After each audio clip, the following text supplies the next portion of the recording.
কিন্তু দেশের স্বাধীনতা সার্বভৌমত্বের জন্য ঝুঁকি তৈরি হয় এমন কোনো সিদ্ধান্ত, সেটা মানবিক করিডোর কিংবা অন্য কোনো যদি সিদ্ধান্ত সরকার যায়, সেক্ষেত্রে আমাদের সমর্থনের বর্তমান রাজনৈতিক পরিস্থিতিতে বাংলাদেশ একটা গণতান্ত্রিক ব্যবস্থায় না যাওয়া পর্যন্ত এবং দেশে একটা শক্তিশালী গণতান্ত্রিক ব্যবস্থা প্রতিষ্ঠিত না হওয়া পর্যন্ত দেশে কার্যত স্থিতিশীলতা আসবে না এবং বাংলাদেশের সার্বভৌমত্বের প্রতি ঝুঁকি হওয়ার শঙ্কা আছে।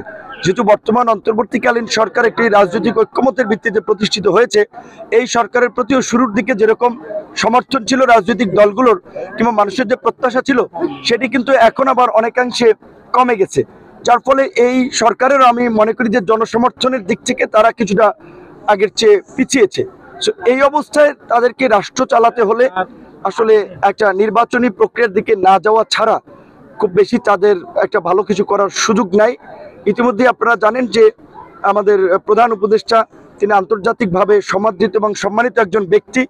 আবার যেহেতু তিনি নির্বাচিত মাধ্যমে বা নির্বাচনের প্রক্রিয়ার মধ্যে দিয়ে সরকার প্রধান না, যার ফলে তার কিন্তু আন্তর্জাতিক সমর্থন পেতে হলেও আবার কিন্তু অনেককে কিছু দিতে হবে।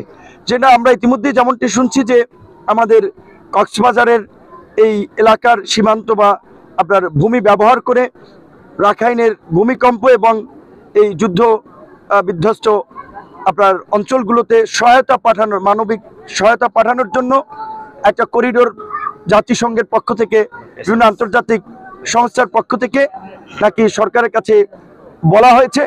আবার সরকারের কাছ থেকে আমরা দুই ধরনের বক্তব্য পাই। একদিকে পররাষ্ট্র উপদেষ্টা বলে যে আমাদের কাছে মানবিক করিডোরের জন্য বলা হয়েছে, আবার আমরা প্রধান উপদেষ্টার প্রেস সচিবের মাধ্যমে জানতে পারি যে না, এইভাবে কারোর সাথে আলোচনা হয় নাই। নিশ্চয়ই প্রোটোকলে এবং পদমর্যাদায় এই প্রেস সচিবের চেয়ে প্রধান উপদেষ্টা একটা গুরুত্বপূর্ণ জায়গা আছে এই আপনার পররাষ্ট্র উপদেষ্টা।